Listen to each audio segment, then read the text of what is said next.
नमस्कार सभी प्यारे स्टूडेंट्स का हार्दिक स्वागत।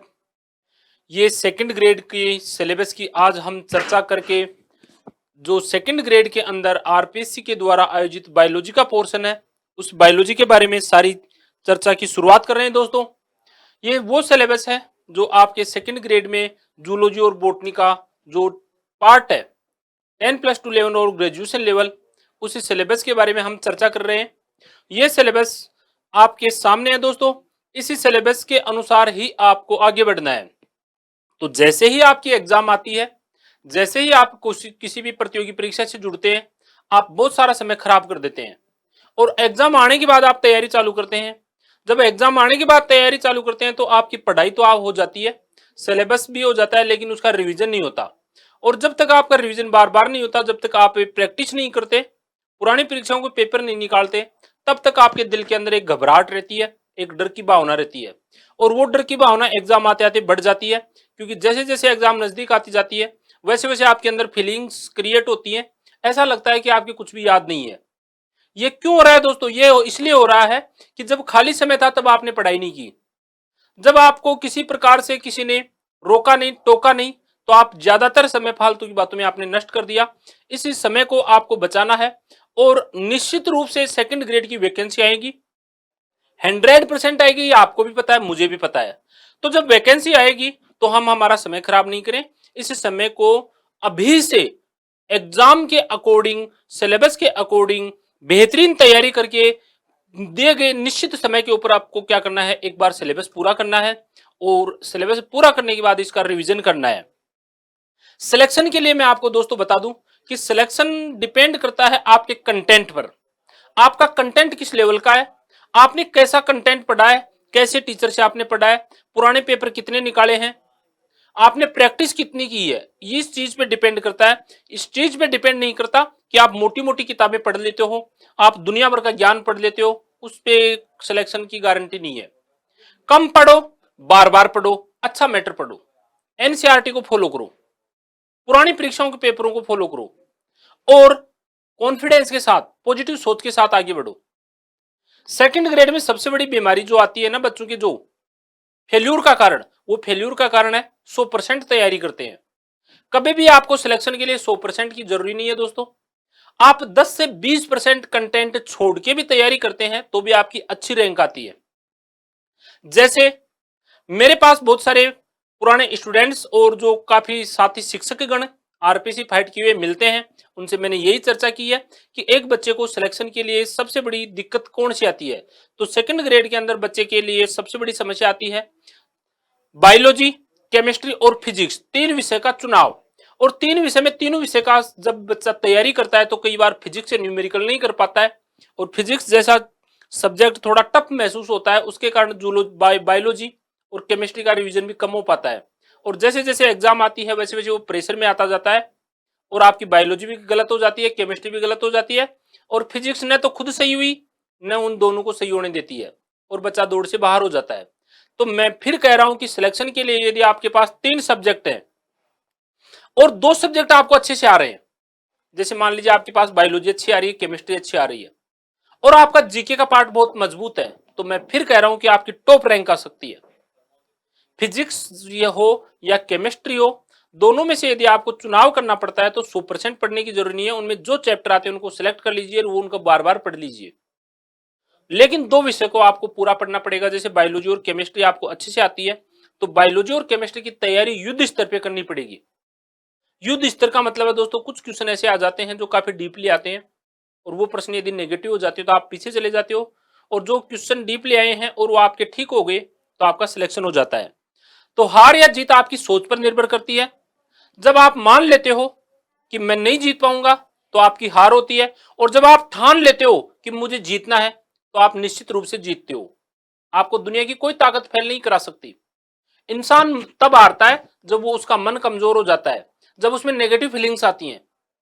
नेगेटिव फीलिंग्स कभी नहीं आनी चाहिए, मन में हीन भावना कभी नहीं होनी चाहिए। पॉजिटिव सोच, मजबूत इरादा और अपने आप में विश्वास होना चाहिए कि मैं अब की बार ये एग्जाम बहुत अच्छे से, शानदार तरीके से क्रैक करूंगा, ऐसा मुझे विश्वास है। ऐसी पॉजिटिव सोच के साथ आप सिलेबस को कवर कीजिए। 2 से ढाई महीने में आप पूरे सिलेबस को अच्छे से कवर कीजिए, उसके प्रैक्टिस शीट कीजिए, उसके एमसीक्यूज कीजिए, पुराने पेपर कीजिए और एनसीईआरटी की बुक को लाइन टू लाइन रगड़िए, लाइन टू लाइन। आपकी बहुत अच्छी रैंक आएगी। अब की बार जो 2023 में जो अभी रिजल्ट आने वाला है, बहुत सारे बच्चे जिनके अच्छे मार्क्स आ रहे हैं उनसे मेरी बात होती है उनसे दोस्तों। 40% का नियम लागू होने के बाद लोगों के 40% नहीं आ रहे, लेकिन टॉपर बच्चे से जब मेरी बात होती है तो मैं उनसे पूछता हूं कि आपके पढ़ने का तरीका क्या है, तो वो बच्चे यही कहते हैं कि सर हमारे पढ़ने का तरीका है, हमने एनसीईआरटी को फॉलो किया, हमने पुराने पेपर निकाले और सर हमने आपने जो आरपीसी के पुराने पेपर थे, आए हुए पेपर जिनको आपने करवाया था, हमने वो पेपर किए और आपका बहुत बड़ा योगदान रहा, हमारा सिलेक्शन में आपका बहुत बड़ा योगदान रह रहा है क्योंकि आपने पुराने पेपर करवाए। यही बात करते हैं, तो आपको भी एनसीईआरटी फॉलो करनी है, आरपीसी के पुराने पेपर हल करने हैं, प्रैक्टिस शीट करनी है और अच्छा कंटेंट पढ़ना है। चाहे आप 100 पन्ने की जगह 80 पेज पढ़ लेना, चाहे 80 की जगह 50 पढ़ लेना, लेकिन मैटर ऐसा होना चाहिए कि प्यूरिफाई हो, एग्जाम ओरिएंटेड हो और पुराने पेपर उसमें से हल हो रहे हो। यदि आप पेपर कोई भी कंटेंट पढ़ रहे हैं और पुराने पेपर आपसे नहीं हो पा रहे हैं, इसका मतलब कंटेंट अच्छा नहीं है। कंटेंट का पता चल जाएगा जब आप पढ़ोगे, क्योंकि आपने पहले एग्जाम दी है, बहुत सारा आपके पास अनुभव है और बायोलॉजी आपको अच्छे से आती है। तो जब कंटेंट आपको अच्छे से मिलेगा, आप पढ़ते ही आपको पता चल जाएगा कि कंटेंट अच्छा है और इसी प्रकार से एग्जाम में प्रश्न पूछे जाते हैं। तो मैं आपको पढ़ाऊंगा exam oriented, NCERT based, MCQs, practice sheet और आए हुए एग्जाम के सॉल्यूशन के पेपर, इसी आधार पे मैं पढ़ाऊंगा। मैं फिर कह रहा हूं, आप मेरी बायोलॉजी जब पढ़ेंगे दोस्तों, तो आपका मन, आपकी आत्मा, आपका मस्तिष्क एग्जाम से पहले यह कह देगा कि अब की बार आप टीचर पक्के हो, 100% आपका सिलेक्शन होगा, कोई नहीं रोक सकता आपको। मैं कोई किसी प्रकार की मेरी बड़ाई नहीं कर रहा, लेकिन ये मेरा अनुभव है अब तक का कि जो बच्चे पॉजिटिव सोच के साथ, आत्मविश्वास के साथ आगे बढ़ते हैं, उनकी जीत निश्चित होती है। और पॉजिटिव सोच से आप पढ़िए, आप आत्मविश्वास से पढ़िए। सबसे पहले पढ़ने के लिए सबसे पहले जरूरी है सिलेबस। मैं आपको ये सिलेबस बता रहा हूं, इसी सिलेबस के अनुसार ही चलेंगे, एनसीईआरटी बेस्ड चलेंगे, पुराने पेपरों का हल करेंगे, प्रैक्टिस शीट निकालेंगे।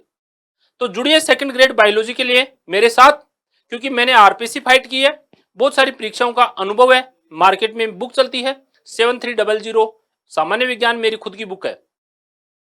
और पुराने पेपर महत्वपूर्ण है, आए हुए पेपर महत्वपूर्ण है, काफी सारे पेपर का मैंने सॉल्यूशन डाल रखा है। अब की बार मैं सारे पेपर स्कूल व्याख्याता के, सेकंड ग्रेड के, सेट के, ये जो भी क्वेश्चन आ चुके हैं सारे क्वेश्चन करवाऊंगा और एनसीईआरटी को बिल्कुल लाइन टू लाइन करवाऊंगा।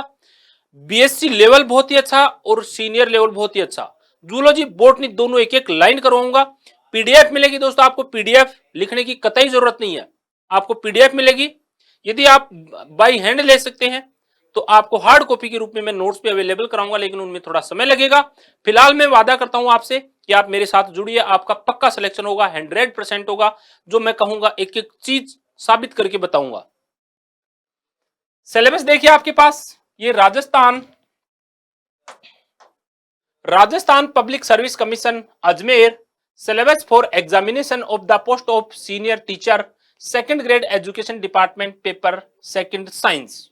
ये सिलेबस देखिए, पहला टॉपिक देखिए, इसमें आपका पहला टॉपिक है दोस्तों सेल एंड मोलिकुलर बायोलॉजी, कोशिका और मोलिकुलर बायोलॉजी, आणविक जैविकी की बात कर रहे हैं। कोशिका से संबंधित आपको मोटी मोटी बातें जो बता दूं दोस्तों, सेल की स्ट्रक्चर कंप्लीट है, कोशिका भित्ति, कोशिका झिल्ली, cytoplasm and their cell organ, nucleus and chromosomes, ये सारी चीजें हैं। गुणसूत्र से अक्सर प्रश्न पूछा जाता है, पहले के पेपर उठा के देख लेना, गुणसूत्र से अक्सर प्रश्न पूछा जाता है। कई बार कोशिका सिद्धांत से पूछ लेता है, सेल ऑर्गन से, राइबोसोम से, सेंट्रोसोम से, इनसे क्वेश्चन आते ही आते हैं। तो कम से कम 2 से 3 क्वेश्चन सेल से पक्के पूछे जाते हैं। सेल के साथ में मोलिकुलर बायोलॉजी और है, तो आणविक जैविकी, डीएनए रिप्लिकेशन, ट्रांसक्रिप्शन, ट्रांसलेशन जो है, इनसे भी प्रश्न एग्जाम में पूछा जाता है। तो ये कम से कम 3 से 5 क्वेश्चन का जो यूनिट है वो महत्वपूर्ण है। इसके अंदर आपको जैव अणु दे दिया, जैव अणु में कार्बोहाइड्रेट, वसा और प्रोटीन, इनसे भी पक्का प्रश्न आता है। तो अच्छा टॉपिक है। कोशिका और उसकी संरचना के बारे में बात कर रहे हैं। इसके अलावा कोशिका में ही केंद्रक आ गया, गुणसूत्र आ गया, डीएनए आ गया, आरएनए आ गया। अब प्रोटीन निर्माण के लिए सेंट्रल डोगमा आ गया, और क्या आ गई दोस्तों, प्रोटीन, कार्बोहाइड्रेट और लिपिड की संरचना। यूनिट जो आपकी इकाई नंबर 1 कंप्लीट है। कंप्लीट है का मतलब क्या है, सिलेबस आपके सामने, इस सिलेबस के अनुसार आपको आगे बढ़ना है। आपको कतई अति आत्मविश्वास में नहीं रहना, आत्मविश्वास में रहना है, लेकिन घमंड की नहीं होना चाहिए, अति आत्मविश्वास नहीं होना चाहिए। कॉन्फिडेंस रखो, लेकिन उसे शेर की भांति रखो, जो शांत रहता है लेकिन जब झपट्टा मारता है तो शिकार उसे नहीं बच पाता। पॉजिटिव सोच और आपका शांत रहना बहुत जरूरी है, क्योंकि हर बात शोर मचा के नहीं की जाती, कुछ बातें शांत रह के भी आप कर सकते हैं। पढ़ाई शांत रह के करना, निश्चित रूप से आपको सफलता मिलेगी। जेनेटिक्स दूसरी यूनिट है दोस्तों। जेनेटिक्स के अंदर मेंडलिज्म है और उसके क्या है काम है। इसके अलावा ब्लड ग्रुप है दोस्तों, RH कारक है, जेनेटिक डिसऑर्डर्स है। तो ये दूसरी यूनिट भी बुक काफी महत्वपूर्ण है। मेंडल जेनेटिक्स का काम, और जेनेटिक्स के साथ साथ में आपके पास ब्लड ग्रुप है, RH कारक है, और जेनेटिक डिसऑर्डर्स, आनुवंशिक विकार। अच्छी यूनिट है ये। यूनिट नंबर कौन सी है दोस्तों, दूसरी। ये लेवल कौन सा है, ये है secondary and senior secondary level. तो ये secondary and senior secondary level की दूसरी यूनिट। तीसरी यूनिट है दोस्तों टैक्सोनॉमी। टैक्सोनॉमी किसका पार्ट है, टैक्सोनॉमी पार्ट है, देखो 5 जगत प्रणाली दी हुई है, 5 किंगडम सिस्टम, और इसी के साथ में क्या दिया हुआ है, लक्षण, करेक्टर्स किसके, फाइलम के। फाइलम में क्या है, प्रोटोजोआ से कोर्डेटा, यानी कशेरुकी प्राणी और अकशेरुकी प्राणी दोनों के करेक्टर, और इसके साथ में 5 जगत प्रणाली RH विटेकर वाली। इसके साथ में plant group algae 2 angiosperm, algae, bryophyte, pteridophyte, gymnosperm, angiosperm, इनसे अक्सर प्रश्न पूछा जाता है। तो ये यूनिट नंबर आपकी सेकेंडरी लेवल की दूसरी यूनिट हुई। तीसरी यूनिट देखिए दोस्तों, चौथी यूनिट। चौथी यूनिट है आपकी ecology and environment and biology, यानी जो पारिस्थितिकी है, बहुत ही अच्छा टॉपिक है। पारिस्थितिकी में पर्यावरण आ गया, और पारिस्थितिकी में ही आपके क्या आ गए दोस्तों, इकोसिस्टम से संबंधित बातें आ गई। इकोसिस्टम के साथ में क्या आ गए, कुछ जो आपके अभ्यारण्य है, सेंचुरी है, नेशनल पार्क है, वो भी आ गए। तो इकोलॉजी में है फूड चेन, खाद्य श्रृंखला, खाद्य जाल, इकोलॉजिकल पिरामिड्स, और दोस्तों पोल्यूशन, वायु, जल और मिट्टी, और जो साउंड नॉइज पोल्यूशन है। इसके साथ में वन्य जीवों का क्या आ गया, संरक्षण आ गया, और जो क्रिटिकल इंडेंजर्ड स्पीसीज है, ये क्वेश्चन आ गया। सेंचुरी यानी अभ्यारण्य, नेशनल पार्क, और ये विशेष रूप से राजस्थान के संदर्भ में। ठीक है, तो ये एक अच्छी यूनिट है सीनियर लेवल की। यूनिट नंबर कौन सी होगी दोस्तों, 4।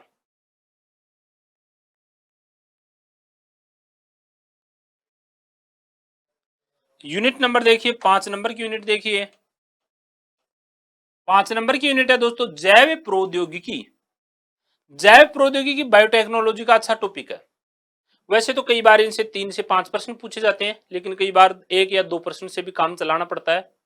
पेपर सेटर पे डिपेंड है, किस यूनिट से कई बार ज्यादा क्वेश्चन ले लेते हैं, किसी से कम क्वेश्चन ले लेते हैं, लेकिन हमें तो सभी यूनिटें अच्छे से पढ़नी है।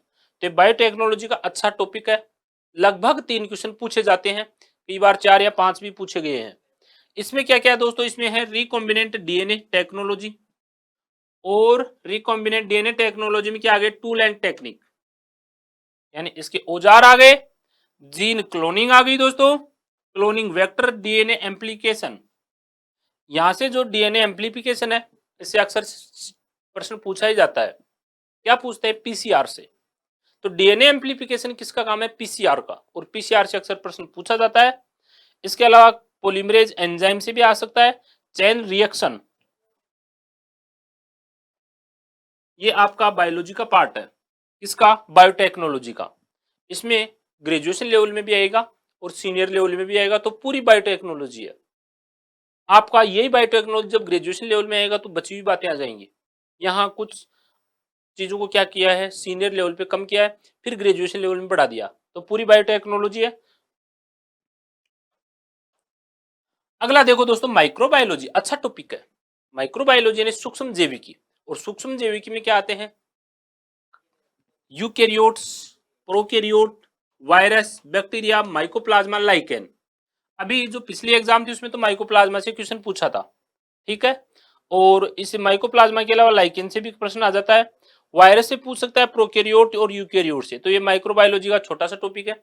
यहां से 1 से 2 प्रश्न पूछे जाते हैं, ज्यादा नहीं आते, 1 आ जाए, 2 आ जाए, हो सकता है 3 भी आ जाए, लेकिन 1 से 2 प्रश्न यहां से पूछे जाते हैं।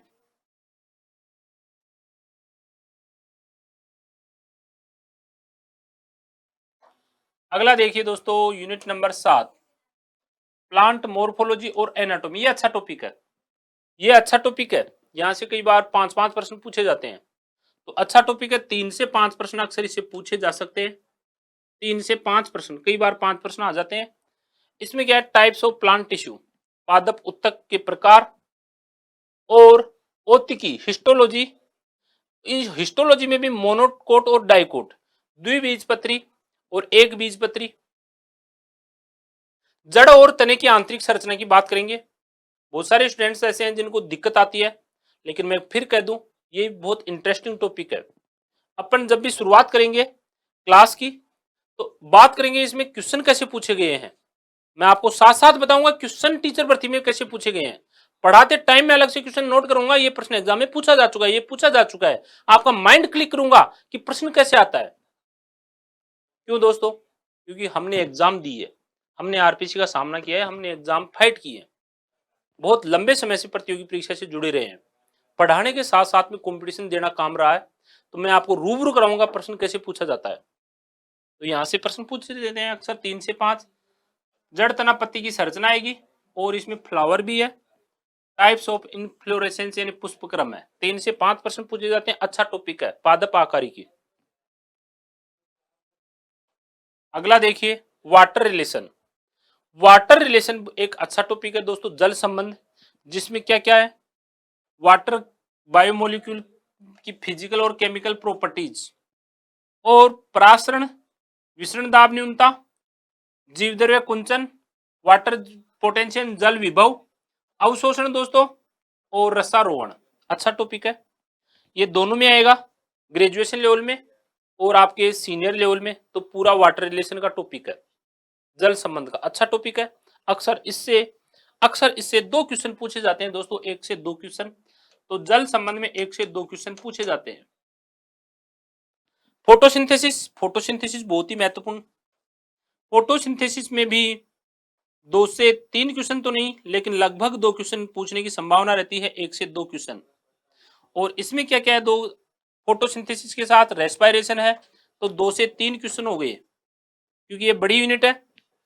प्रकाश संश्लेषण अपने आप में एक अच्छा चैप्टर, शोषण एक अच्छा चैप्टर, और दोनों से 2 से 3 क्वेश्चन बनते हैं। Photosynthetic pigment, photo system, red drop, photophenomenon, Emerson effect. अभी जो सेट की एग्जाम लगी थी, उसी सेट की एग्जाम में इमर्शन इफेक्ट से क्वेश्चन आया था। इसके अलावा प्रकाश अभिक्रिया से प्रश्न शिक्षक भर्ती परीक्षा में 2-3 बार पूछा जा चुका है। फोटोसिंथेसिस में लाइट रिएक्शन से क्वेश्चन आता है। डार्क रिएक्शन में केल्विन चक्र आएगा, जिसको C3 चक्र कहते हैं। Bacterial photosynthetic and chemosynthesis, bacteria के अंदर भी क्या है, पोषण है, न्यूट्रिशन है। कौन सा, फोटोसिंथेटिक और कीमोसिंथेटिक। अफेक्टिंग फैक्टर यानी प्रकाश संश्लेषण को प्रभावित करने वाले कारक। इसी प्रकार रेस्पायरेशन में ग्लाइकोलाइसिस और क्रेब्स चक्र, इससे भी एक प्रश्न एग्जाम में पूछता है, दोनों से। कई बार यहां से भी क्वेश्चन आ जाता है, फर्मेंटेशन से भी कई बार क्वेश्चन पूछ लेते हैं। तो ये अच्छा टॉपिक है, यहां से 2 से 3 प्रश्न पूछे जाते हैं। अच्छा टॉपिक है, बहुत ही शानदार टॉपिक है।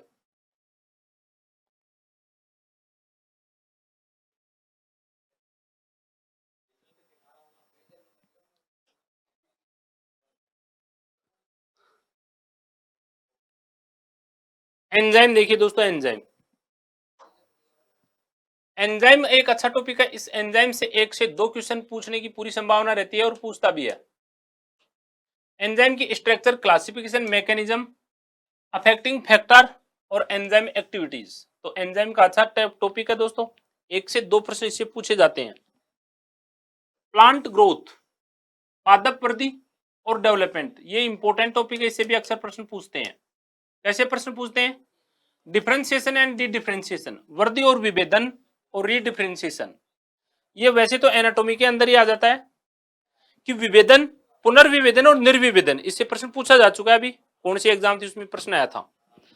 तो ये प्लांट ग्रोथ, और प्लांट ग्रोथ में discovery roles of plant regulator पादप hormone auxin, cytokinin, gibberellin, abscisic acid प्रश्न देते हैं, पक्का प्रश्न देते हैं। तो इससे भी 2 से 3 प्रश्न बनते हैं दोस्तों। मूड पे डिपेंड करता है कि एग्जामिनर कितना खुश हो रहा है। कई बार ज्यादा खुश हो जाता है तो ज्यादा क्वेश्चन ले लेता है 1 यूनिट से, कई बार उसका मूड खराब हो जाता है तो पूरी यूनिट को छोड़ देता है। तो ऐसी गारंटी नहीं है कि 1 यूनिट से एक अनुपात में ही क्वेश्चन ले, कई बार क्वेश्चन ज्यादा बढ़ा देते हैं, कई बार कम बढ़ा देते हैं, कई बार देते ही नहीं है, लेकिन 2 से 3 क्वेश्चन की हम उम्मीद करते हैं। हार्मोन्स ऑक्सिन है दोस्तों, जिब्रेलिन, साइटोकाइनिन, इथाइलिन और एब्सिसिक एसिड।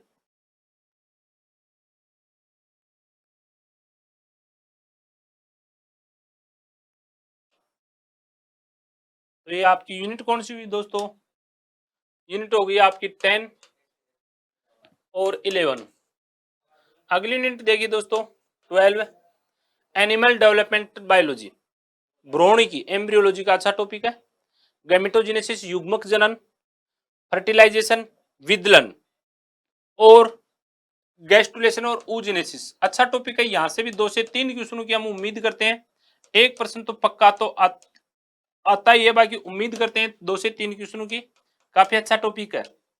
ओके, इसी के साथ में क्या है, इवोल्यूशन यानी उद्विकास। उद्विकास में 99% जो क्वेश्चन आता है इन दोनों भाइयों से आता है। लेमार्क और डार्विन को छोड़ता ही नहीं है। मैं स्टूडेंट्स को मैंने कहा था सेकंड ग्रेड की जब मैंने एमसीक्यू श्रृंखला चालू की थी दोस्तों, प्ले लिस्ट में जाओगे तो मेरे प्रैक्टिस पेपर मिलेंगे आपको इसी चैनल पे, और एप्लीकेशन पे भी आपको मिल जाएंगे सारे पेपर। तो मैंने पढ़ाते टाइम कहा था कि 99% संभावना है लेमार्क और डार्विन से प्रश्न पूछने की, और जितनी पुरानी परीक्षाएं उनमें उठा के देख लेना, यहाँ से पक्का प्रश्न मिल जाएगा। तो लेमार्क और डार्विन से क्वेश्चन आता ही आता है। इसी का सिद्धांत है नेचुरल सिलेक्शन, एडेप्शन और नियो डार्विनिज्म और नियो लेमार्किज्म। जाति की अवधारणा से भी कई बार क्वेश्चन टपक जाता है। यहां से हम उम्मीद करते हैं 1 से 2 क्वेश्चन की पक्का प्रश्न पूछा जाता है। ये यूनिट कौन सी हो गई? 13 नंबर की। अगला देखिए नंबर 14, इसमें आता है ह्यूमन एनाटोमी एंड फिजियोलॉजी। अच्छा टॉपिक है दोस्तों, बहुत ही शानदार टॉपिक है। आप प्लांट फिजियोलॉजी और एनिमल फिजियोलॉजी को पढ़ोगे तो लगभग 40% मैटर है फिजियोलॉजी का, प्लांट और एनिमल का, और प्रश्न भी खूब अच्छे आते हैं। तो फिजियोलॉजी में अक्सर क्वेश्चन पूछते हैं, 3 से 5 क्वेश्चन की उम्मीद करते हैं। ज्यादा और कम होना डिपेंड करता है एग्जामिनर के मूड पर, लेकिन 3 से 5 प्रश्नों की उम्मीद करते हैं। फिजियोलॉजी प्लांट और एनिमल के अंदर हम बात करें structure and function of human tissue, अक्सर प्रश्न पूछता है दोस्तों। उत्तक, ह्यूमन टिश्यू, उपकला उत्तक, संयोजी उत्तक, पेशी उत्तक, तंत्रिका उत्तक, इनसे अक्सर प्रश्न पूछते हैं। ज्यादातर जो प्रश्न पूछता है वो तंत्रिका आवेग से और मस्कुलर टिश्यू से अक्सर प्रश्न पूछता ही पूछता है। और पता नहीं क्यों खुश हो रहा है एग्जामिनर, लेकिन जो सार्कोमियर है वहां से प्रश्न अक्सर पूछता है। मांसपेशियों में जो सार्कोमियर पढ़ेंगे ना अपने, कंकाली पेशियां, वहां से अक्सर प्रश्न पूछता है। कई बार ए बैंड के बारे में पूछता है, कई बार आई बैंड के बारे में पूछता है, यानी घूमता है उसके आसपास। एक क्वेश्चन बनता है नर्व इंपल्स से, तो 2 से 3 क्वेश्चन यहां से बनते हैं। अच्छा टॉपिक है। डाइजेस्टिव सिस्टम, पाचन हो गया, उत्सर्जन हो गया दोस्तों, रेस्पिरेटरी सिस्टम, श्वसन, परिसंचरण एंड नर्वस सिस्टम। अच्छा टॉपिक है, 3 से 5 प्रश्न पूछे जाते हैं।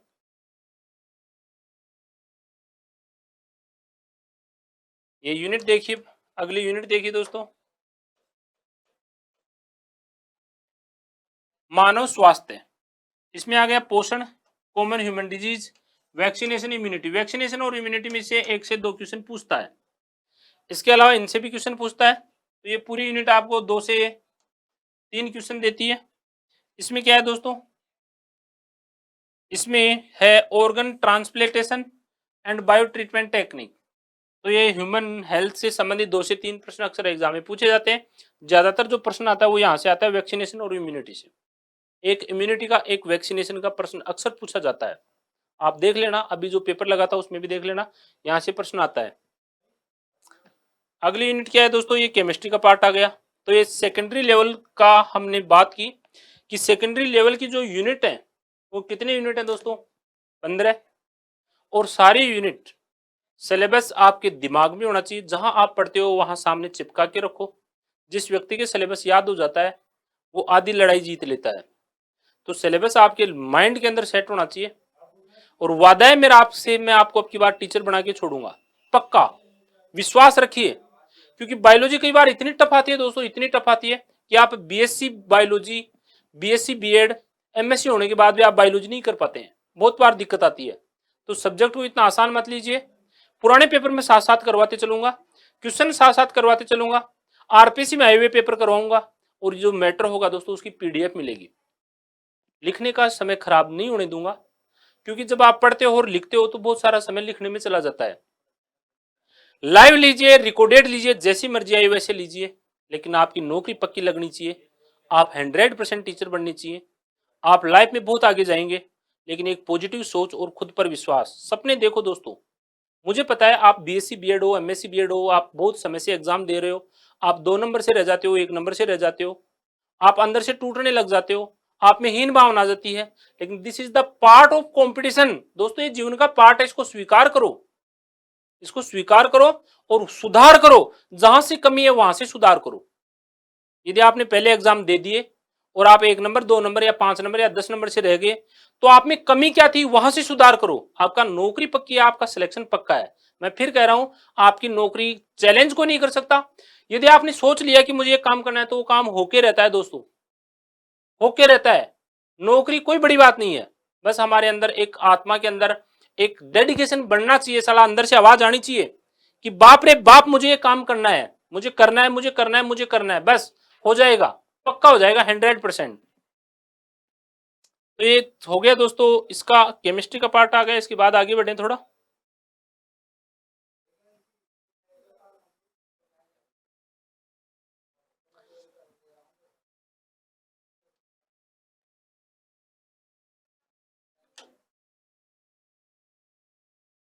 केमिस्ट्री के बाद में हम देखें, केमिस्ट्री चल रही है, लॉ ऑफ मोशन, फिजिक्स चल रही है, friction, ray optics,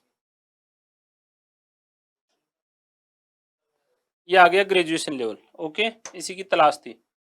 graduation level में पहली यूनिट आपकी सेल है, मोलिकुलर बायोलॉजी है। तो मैंने बताया ना कि जहां से जो सेल की जो चीजें छूट गई थी वो ग्रेजुएशन लेवल में आ गई।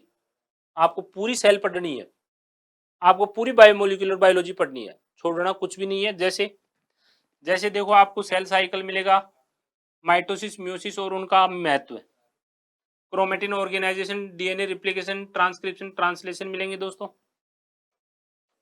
जेनेटिक्स जो छूट गई थी, मेंडल के कार्य आ गए थे, मेंडल के नियम आ गए थे, लेकिन मेंडल को जीन की जानकारी नहीं थी। तो जो जीन से बाद का भाग है, जीन की क्रियाएं, वो पोस्ट मेंडलिज्म कहलाता है। और पोस्ट मेंडलिज्म में क्या आती है, अक्सर एक प्रश्न पूछता है, जीन की अनोन्य क्रिया होती है जिसे इंटर एलिलिक और इंट्रा एलिलिक कहते हैं, वहां से अक्सर एक प्रश्न पूछता है, और कोई ज्यादा हार्ड क्वेश्चन नहीं आता, मैं आपको बता दूंगा।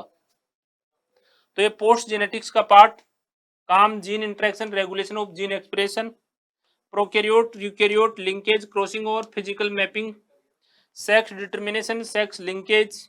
अच्छा टॉपिक है दोस्तों, बहुत ही शानदार टॉपिक है। मैंने फिर कहा कि जेनेटिक्स और मोलिकुलर बायोलॉजी 3 से 5% देगी आपके, दोनों को मिला लेना, सीनियर और सेकेंडरी लेवल, सीनियर सेकेंडरी और ग्रेजुएशन लेवल। तो ये 3 से 5% का मैटर है। सेल और मोलिकुलर बायोलॉजी भी कितने का है, 2 से 5, 2 से 5 का, और ये भी 2 से 5 या 3 से 5 का है।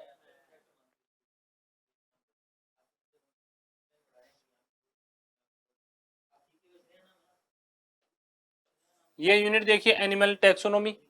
एनिमल टैक्सोनॉमी में क्या है दोस्तों, method of taxonomy collection, classification, characteristics in animal kingdom of class level. यानी जो जीवों का वर्गीकरण है, उनसे कई बार तो हर्बेरिया से प्रश्न पूछ लेता है, कई बार बोटनिकल गार्डन से प्रश्न पूछ लेता है, और कई बार फाइलम ऑर्डर इनसे, संघ से, या बाइनोमियल नोमेनक्लेचर पद्धति से प्रश्न पूछ लेता है। तो यहां से अक्सर प्रश्न पूछे जाते हैं दोस्तों, 1 से 2 क्वेश्चन पूछा जाता है। रिप्रेजेंटेटिव एनिमल, बहुत ही अच्छा टॉपिक, शानदार टॉपिक। इसमें आपको लाइफ साइकिल और उनकी आंतरिक बाहरी संरचना, इनकी, एक तो पैरामीशियम की दोस्तों, फैसियोला की, अर्थवर्म की, कॉकरोच की और फ्रॉग की। ओके, तो इनसे अक्सर 2 से 3 क्वेश्चन बनते हैं, 2 से 3। डिपेंड करता है एग्जामिनर के ऊपर कि वो कितने क्वेश्चन लेता है, लेकिन उम्मीद करते हैं 2 से 3 प्रश्नों की उम्मीद। यूनिट नंबर 5 देखिए। यूनिट नंबर 5 क्या है? टैक्सोनॉमी है। किसकी? पादपों की, एंजियोस्पर्म प्लांट की। और एंजियोस्पर्म प्लांट का क्लासिफिकेशन है टाइप्स ऑफ इनफ्लोरेसेंस, पुष्पक्रम। बहुत अच्छा टॉपिक है दोस्तों। यदि आपकी दिक्कत है तो भूल जाओ कि आपकी दिक्कत है, क्योंकि मैं इसको बहुत ही बेहतरीन तरीके से समझाऊंगा। पक्का 100% एक भी क्वेश्चन गलत नहीं होगा। क्यों? क्योंकि यहां से प्रश्न आता है, बड़ा इंपॉर्टेंट है। कई बार आप पढ़ते हो, बार बार पढ़ते हो, भूल जाते हो, या रटने का प्रयास करते हो, भूल जाते हो। ऐसा नहीं है, बहुत आसान है। मैं बहुत ही कठिन से कठिन टॉपिक को बहुत आसान भाषा में समझाने का प्रयास करूंगा, बिल्कुल देसी भाषा में, अंग्रेजी में और हिंदी में, तीनों में। कोई टेंशन नहीं है, लैंग्वेज की कोई दिक्कत नहीं है। यदि आप इंग्लिश मीडियम के हैं तो भी आपको डरने की जरूरत नहीं है। पुष्पक्रम है दोस्तों, इकोनॉमिक इंपोर्टेंस, कैरेक्टरिस्टिक्स और फैमिली। फैमिली कौन कौन सी है? Euphorbiaceae, Solanaceae, Malvaceae, Convolvulaceae, Fabaceae, Asteraceae और पोएसी। अक्सर 2 से 3 प्रश्न इससे पूछे जाते हैं दोस्तों। अच्छा टॉपिक है, शानदार टॉपिक है। पादप जो फैमिली है उनसे ही कई बार 2 प्रश्न आ जाते हैं। इकोनॉमिक इंपोर्टेंस से, पुष्प सूत्र से प्रश्न आते हैं। जो आए हुए प्रश्न वो मैं साथ साथ जरूर बताऊंगा कि बेटा प्रश्न कैसे पूछा हुआ है। चाहे 2023 की बात करें, चाहे 22 की करें, चाहे 20 की करें, 18 की करें, 16 की करें, 11 की, 2011 से लेकर 2023 तक के जितने भी आरपीसी के पेपर हैं, उन आरपीसी के पेपर में प्रश्न पूछे गए मैं पढ़ाते टाइम ही बताते चलूंगा। इसके साथ में एमसीक्यू सीरीज, इसके साथ प्रैक्टिस शीट और पुराने पेपर वो तो चलेंगे ही। ये देखिए इकोलॉजी का पार्ट जो बचा हुआ था वो यहाँ आ गया। क्या क्या है इसमें? स्ट्रक्चर एंड फंक्शन, इकोसिस्टम आ गया दोस्तों। यहाँ इकोलॉजिकल सक्सेशन, अनुक्रमण आ गया, ऊर्जा प्रवाह और साइकिल कौन से? कार्बन आ गया, नाइट्रोजन आ गया, ऑक्सीजन आ गया, फास्फोरस। ओके, बायोम्स आ गए, रेड डाटा बुक आ गई आपकी, एनवायरमेंटल क्या आ गए? ला आ गए, मेजर ऑफ एनवायरमेंटल इश्यू जैसे ग्लोबल वार्मिंग, जैसे दोस्तों green house effect, acid rain, El Nino और La Nina, ozone development, deforestation, carbon emission, reduction of hazards. Okay, तो ये अच्छा टॉपिक है। इससे भी अक्सर 2 से 3 क्वेश्चन पूछे जाते हैं। बायोटेक्नोलॉजी की मैंने बात की थी, पहले बताया था आपको कि सीनियर लेवल और ग्रेजुएशन लेवल दोनों को आप साथ में ले लो तो कंप्लीट बायोटेक्नोलॉजी है। तो जो बची हुई चीजें हैं वो कौन कौन सी हैं? बायोटेक्नोलॉजी के अंदर दोस्तों क्या है? जेनेटिक इंजीनियरिंग और gene trans technique, genomic library, plant and animal tissue, genetically modified crops, applications of biotechnology, agriculture, medicines, transgenic animals, plants, DNA, fingerprinting और जो क्या है एथिकल इश्यू है वो, और बायोपिरेसी। ये बहुत ही अच्छा टॉपिक है। मैंने फिर आपको कहा कि 3 से 5 प्रश्न पूछने की पूरी संभावना रहती है, 3 से 5 प्रश्न। अच्छा टॉपिक है बायोटेक्नोलॉजी का। ओके, इसकी यूनिट की हम बात करें तो यूनिट नंबर कौन सी होगी दोस्तों? ये यूनिट नंबर होगी 7। अब यूनिट नंबर कौन सी है दोस्तों? 8। ये यूनिट नंबर 8 पहले नहीं थी, अभी की बार ही जोड़ा है। यानी अभी जो 2022-23 की जो एग्जाम लगी थी बच्चों की, उसका ही ये नए सिलेबस का टॉपिक है, पहले नहीं था। इसमें क्या क्या है देखिए। इसमें जनरल कैरेक्टरिस्टिक, सामान्य लक्षण किसके? Classification, reproduction, types of, life cycle of algae, यानी वही है algae, fungi, bryophyte and pteridophyte. अच्छा टॉपिक है, मैंने पहले ही बता दिया। अक्सर 2 से 3 क्वेश्चन पूछे जाते हैं। तो जो सीनियर लेवल था उसको बढ़ा के ग्रेजुएशन लेवल में जो चीजें छूट गई हैं वो जोड़ दी हैं। पूरा टॉपिक आप पढ़ोगे तो सीनियर लेवल और ग्रेजुएशन लेवल की पूरी यूनिट हो जाएगी। उसमें आपको क्या छोड़ना है क्या नहीं छोड़ना वो पूरा सिलेबस एक साथ देख लेना। जैसे आप बायोटेक्नोलॉजी पढ़ो तो बायोटेक्नोलॉजी में ग्रेजुएशन लेवल और सीनियर लेवल दोनों को एक साथ रखो। एक साथ रखने के बाद में आप पूरी यूनिट पढ़ो। आप ऐसा नहीं है कि पहले आधी पढ़ लो फिर आधी पढ़ लो, नहीं, एक साथ पढ़ो आप सिलेबस, तो आपका पूरा टॉपिक सामने आ जाएगा। सीड प्लांट दोस्तों, बीजीय पादप, और इनमें भी इनका किस प्रकार से उद्विकास हुआ, आवास कैसा है, क्लासिफिकेशन की बातें हैं, रिप्रोडक्शन, जिम्नोस्पर्म। 1 से 2 क्वेश्चन पूछे जाते हैं। यूनिट नंबर 10 देखिए दोस्तों, प्लांट एनाटोमी। तो प्लांट एनाटोमी का जो भी पार्ट छूट गया था वो यहां आ गया। एपिकल मेरिस्टेम, वही उत्तक की बात आ गई। उत्तक के सिद्धांत हैं, उत्तक के कुछ थ्योरी, टिश्यू है, टिश्यू के कुछ थ्योरी है। तो जब हम एनाटोमी की बात करेंगे उसमें टिश्यू से शुरुआत करेंगे और उस टिश्यू को कंप्लीट निपटाएंगे। तो उसमें कुछ टिश्यू थ्योरी आएंगी, जिसमें पहला कौन सा है, एपिकल। इसके बाद में सेकेंडरी ग्रोथ से संबंधित एबनॉर्मल हिस्टोलॉजिकल ऑर्गेनाइजेशन आएगा तने का, medullary rays, cortical vascular bundle, abnormal secondary growth. Okay, तो द्वितीयक वृद्धि और आंतरिक जो ओतिकी है, ये एनाटोमी के अंदर एक साथ पढ़ना पूरी एनाटोमी को, तो आपके कंप्लीट टॉपिक आ जाएंगे। एनाटोमी में कुछ भी नहीं छूटेगा। एनाटोमी कंप्लीट है, बायोटेक्नोलॉजी कंप्लीट है, सेल कंप्लीट है। यानी आप यूं सोचें कि इनमें क्या छोड़ना है, छोड़ना कुछ नहीं है, लगभग पूरी बातें हैं। यह आपकी 10 नंबर की यूनिट हो गई। अक्सर इससे भी 2 से 3 क्वेश्चन पूछे जाते हैं, उम्मीद करते हैं पूरी पूरी, और कई बार ज्यादा हो सकते हैं, एक क्वेश्चन प्लस माइनस हो सकता है। Unit number 11, reproduction in plant. ये पादप भ्रूणी का टॉपिक है, और पादप भ्रूणी के टॉपिक से पक्का प्रश्न आता है, लेकिन प्रश्नों की संख्या ज्यादा कम हो सकती है। उम्मीद करें 2 से 3 प्रश्नों की। और पूछते हैं दोस्तों, अब की बार इसमें सक्रिय गुरु बीजाणु के बारे में प्रश्न पूछा था कि सक्रिय गुरु बीजाणु किससे बनता है। ओके, ये प्रश्न बनते हैं इससे। डबल फर्टिलाइजेशन से भी प्रश्न आता है। पहले की जो एग्जाम है उनके बारे में बता दूं, कहां से क्वेश्चन आता था, एपोमिक्सिस से आता था। एपोमिक्सिस और पॉलीएम्ब्रियोनी से, इन दोनों से पहले प्रश्न ज्यादा पूछे जाते थे। लेकिन अभी जो क्वेश्चन पूछा है वो तो किससे पूछ लिया, सक्रिय गुरु बीजाणु किससे आता है, एम्ब्रियो सैक और एंडोस्पर्म, यहाँ से प्रश्न पूछ लेते हैं। तो ये दोनों चीजें महत्वपूर्ण है, यहाँ से अक्सर प्रश्न पूछा जाता है।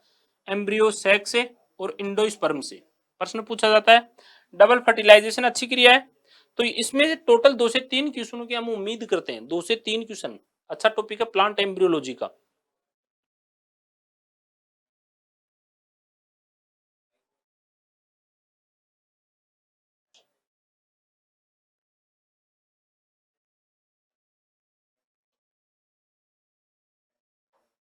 ओके दोस्तों, अब देखो यूनिट नंबर 12, वाटर रिलेशन। मैंने बात की थी जल संबंध। जल संबंध में जो सीनियर लेवल में बातें छूटी वो ग्रेजुएशन में आ गई। तो पूरा जल संबंध पढ़ना आपको, जैसे transpiration, guttation, mechanism of stomatal movement, mechanism of phloem transport, अच्छा टॉपिक है।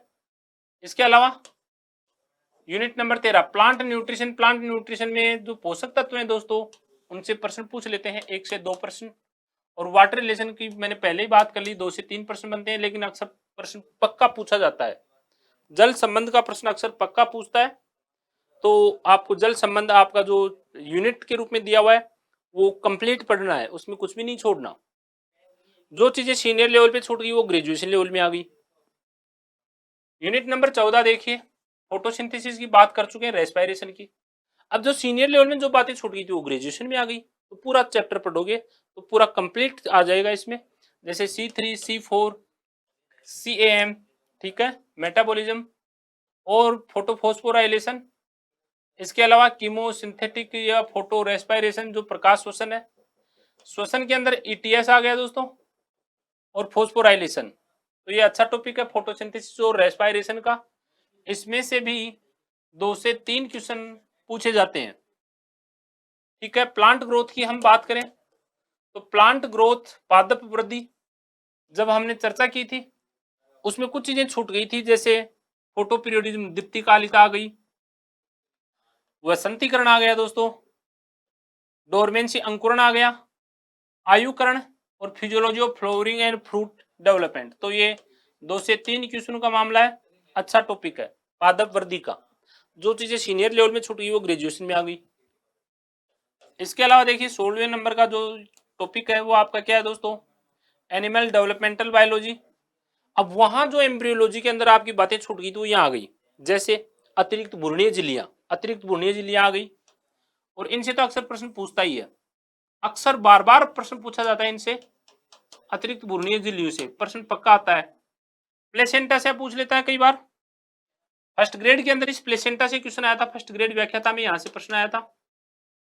रीजनरेशन है, स्टेम सेल आ गई, पैटर्नोलॉजी, animal cloning, test tube baby fat map, और आपका एजिंग आ गया, पेडोजेनेसिस और न्यूटेनी। तो ये अच्छी की यूनिट है, इसमें से भी वही 2 से 3 क्वेश्चन पूछे जाते हैं, 2 से 3 क्वेश्चन की उम्मीद करते हैं। अब आप कहोगे सर 2 से 3 2 से 3 2 से 3 मिलाएंगे तो 50-60 क्वेश्चन हो जाएंगे, ऐसे भी आप कह सकते हो। नहीं दोस्तों, मैं कह रहा हूं कि उम्मीद करते हैं। कई बार वहां से 2 से 3 क्वेश्चन आ जाते हैं, कई बार एक भी क्वेश्चन नहीं आता है, कई बार ज्यादा ले लेते हैं, कई बार कम ले लेते हैं, तो कई बार एक बैलेंस के रूप में लेते हैं सभी से। उम्मीद करते हैं 2 से 3 की।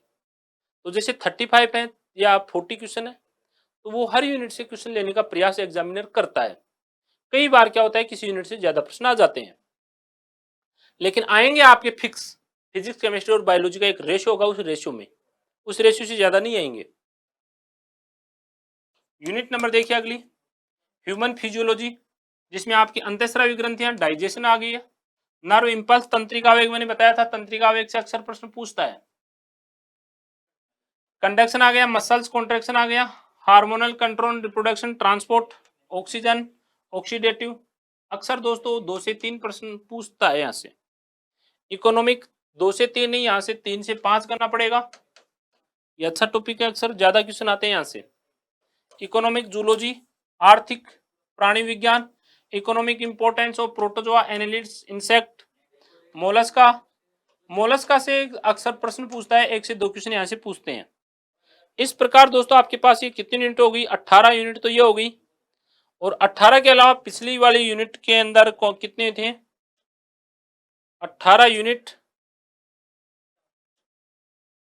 और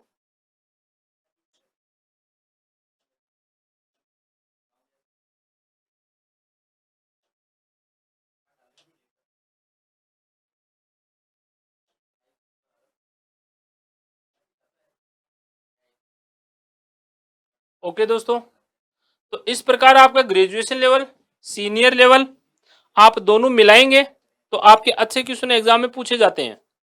और आप इन क्वेश्चनों को, जो आपका सिलेबस है उस सिलेबस के अनुसार ही लेवें, सिलेबस से ज्यादा आपको नहीं पढ़ना।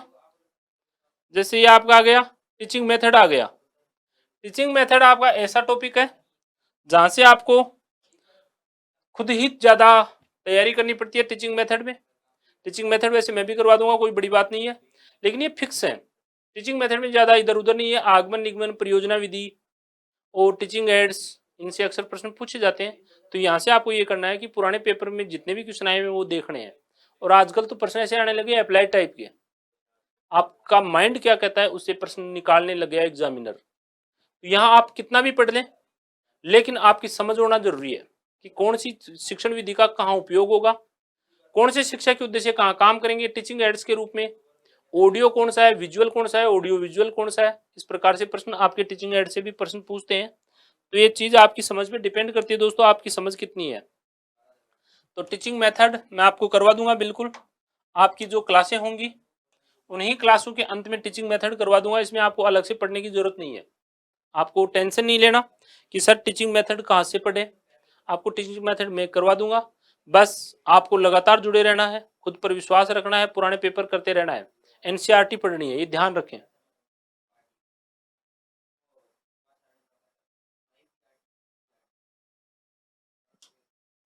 ओके, और इसमें क्या है देखिए, इसमें ये आपकी सारे सिलेबस दे दिया, एनसीएफ वगैरह, मेथड वगैरह, और इसमें science library, importance, activities, quiz, ये सारी चीजें दे दी, और मूल्यांकन दे दिया। इस प्रकार आपका ये पेपर पूरा होता है।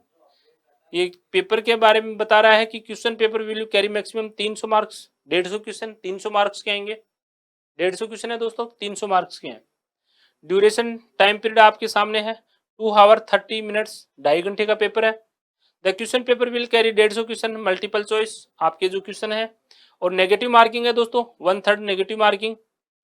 पेपर फॉलोइंग सब्जेक्ट आपको दे दिया, knowledge of secondary level, knowledge of graduation level और टीचिंग मेथड, इन 3 प्रारूपों में है। इस प्रकार आपको 150 क्वेश्चन प्लस जीके। जीके में कितने आते हैं दोस्तों? 100। तो आप इन दोनों का टारगेट लेंगे चलेंगे तो अब की बार की जो फाइनल कट ऑफ है वो फाइनल कट ऑफ लोग अलग अलग बता रहे हैं। मैंने बच्चों को बताई है ओबीसी 210, जनरल 215 से 20 और दोस्तों ईडब्ल्यूएस वापस बता रहा हूं 205 से 210। इसके अलावा एससी और एसटी पेपर टफ आया था, इनकी मैं बता रहा हूं कि जिनके मिनिमम मार्क्स हैं उनका पक्का सिलेक्शन है। ठीक है, व्याख्याता की कट ऑफ जो मैंने उम्मीद की थी उसी के अनुसार है और इसमें भी मैं ये उम्मीद कर रहा हूँ पेपर अब की बार काफी टफ था इसलिए कट ऑफ ज्यादा नहीं रहेगी। फिर भी बच्चे कह रहे हैं ज्यादा, तो हो सकता है। एक अनुमानित कट ऑफ जो हमारा अनुभव है उसके आधार पे बताते हैं। आप लगातार जुड़े रहिए क्लास से, एप्लीकेशन डाउनलोड कीजिए और मेरा वादा है आपसे कि बेहतरीन कंटेंट जो भी वादे करेंगे सारी चीजें होंगी। अभी थोड़ा सा कम समय मिलेगा लेकिन जैसे ही हॉलीडेज जो मई जून की छुट्टियां हैं उनके अंदर अपन 2 क्लास भी ले लेंगे, 3 भी ले लेंगे। आपका सिलेबस 2 से 2.5 महीने में कंप्लीट कराऊंगा बेहतरीन कंटेंट के साथ और शानदार तरीके से। कभी भी किसी भी प्रकार की क्वेरी के लिए आप कभी भी कॉल कर सकते हैं, मैसेज कर सकते हैं, पूछ सकते हैं। आपके लिए तैयार रहूंगा, हाजिर रहूंगा, किसी प्रकार की टेंशन नहीं लेनी है। नाम मैंने आपको ज्यादातर बच्चों को बता दिया है, SL स्वामी यानी शंकरलाल स्वामी दोस्तों। इसके अलावा कुछ बच्चे क्वालिफिकेशन पूछते हैं तो क्वालिफिकेशन के लिए मैं आपको बता दूं MSc zoology botany and chemistry, तीनों से MSc हूं, जूलॉजी बॉटनी और केमिस्ट्री। हिस्ट्री से MA हूं। नेट है दोस्तों, बीएड है और आरपीसी सिलेक्टेड है। 4 से 5 एग्जाम में लगातार सिलेक्शन लिया है, सिलेक्ट होके यहाँ आपके सामने हाजिर हुए हैं। बहुत सारा लंबा अनुभव है पढ़ाने का, किसी प्रकार से टेंशन नहीं लेनी है, बहुत शानदार तरीके से आपको पढ़ाएंगे। किसी भी प्रकार की चिंता नहीं करनी, पॉजिटिव सोच से आपको आगे बढ़ना है और लगातार आप तैयारी करें। आप घबराए नहीं, आप डरे नहीं। क्लासें कल से शुरू हो जाएंगी, कल से यानी जैसे आज मैंने आपको परिचय करवाया है, एप्लीकेशन पे लाइव क्लास चलेंगी और लाइव क्लास आपको टाइम के अकॉर्डिंग लेनी है। नहीं ले पाते हैं तो आप रिकॉर्डेड ले सकते हैं। ओके, डेमो क्लासेस के लिए अपने यूट्यूब पे बहुत सारी क्लासेस डाली हैं, डेमो ले सकते हैं, कोई दिक्कत नहीं है। पुराने पेपर देख सकते हैं, कोई दिक्कत नहीं है। किसी भी प्रकार का डाउट नहीं है, किसी भी प्रकार का दबाव नहीं है। आपको मेरे द्वारा कही गई बातें अच्छी लगती हैं और आपको ट्रस्ट है तो जुड़िए। आपका ट्रस्ट नहीं है तो आप फ्री है, कोई लोड नहीं है दोस्तों, कोई दबाव नहीं है किसी भी प्रकार का। पढ़िए, आपका जब मन कहता है, चीजें समझ में आती है तो ही आप आगे बढ़िए। जहां जैसा वातावरण आपको अच्छा लगता है उसी वातावरण में आगे बढ़िए, लेकिन रुकिए मत। जिंदगी आगे बढ़ने का नाम है, जिंदगी आगे बढ़ने का नाम है। जिंदगी में कभी भी इंसान को हार नहीं माननी चाहिए, संघर्ष करना चाहिए अंतिम सांस तक दोस्तों। यदि आप पहले 2-3 एग्जाम में आपके कम नंबर आ गए या आसपास रह गए तो आपको डरना नहीं है, घबराना नहीं है। मैं आपके लिए सदैव तैयार रहूंगा और आपका हर पल सहयोग और मोटिवेशन देते रहूंगा। मंजिल दोस्तों मिलती है, कई बार लेट मिलती है लेकिन मिलती जरूर है। मंजिल कभी रूठती नहीं है, रूठते हम हैं, नेगेटिव हम होते हैं। पॉजिटिव रहिए, नौकरी लगेगी, 100% लगेगी, लेकिन हार मत मानिए। सपने देखने से कोई बुराई नहीं है, मेहनत करने में कोई बुराई नहीं है, लेकिन एक आत्मविश्वास आप में बना रहे, आप में हमेशा खुद के प्रति विश्वास बना रहे जरूरी है। लोग क्या कहते हैं, दुनिया क्या कहती है, कोई मतलब नहीं। आपके मन की आवाज सुनिए। खुद आपने सपने देखे हैं टीचर बनने के, पूरे होंगे, पक्का होंगे, 100% होंगे। सत्य तक उन्हें जाना है, सीढ़ियां उन्हें मुबारक हो जिन्हें छत तक जाना है दोस्तों। सीढ़ियां उन्हें मुबारक हो जिन्हें छत तक जाना है। मेरी मंजिल तो आसमान है, मुझे रास्ता खुद बनाना है। तो ये आपका जो रास्ता है ये आप खुद बनाओगे। लक्ष्य हमेशा बड़ा रखें, सोच हमेशा पॉजिटिव रखें, खुद पर विश्वास रखें। जुड़िए मेरे साथ और निश्चित रूप से किसी प्रकार का डाउट हो, किसी प्रकार का संशय हो तो जो नीचे दिए गए नंबर है उन पे बात कर सकते हैं। ओके दोस्तों, एप्लीकेशन डाउनलोड कीजिए। एप्लीकेशन आप सबको पता है, SSS डालोगे और SSS के साथ क्या डालोगे, एजुकेशन, तो आपका एप्लीकेशन आएगा। इस एप्लीकेशन पे सारा कंटेंट मिलेगा। यदि आपको हार्ड कॉपी चाहिए वो भी अवेलेबल करवा देंगे, लेकिन उसमें थोड़ा समय लगेगा क्योंकि जो पढ़ाएंगे वही तैयार होगा। पहले से कोई चीज नहीं है, नए सिलेबस के अनुसार, नए पाठ्यक्रम के अनुसार। यदि आपका एग्जाम आती है और पाठ्यक्रम में कोई नई चीजें जुड़ती हैं वो भी मैं करवा दूंगा। चिंता नहीं करें, घबराइए नहीं। टीचर बनने के लिए आपको थोड़ा सा इंतजार जरूर करना पड़ेगा, लेकिन बनोगे पक्का। जय हिंद, जय भारत।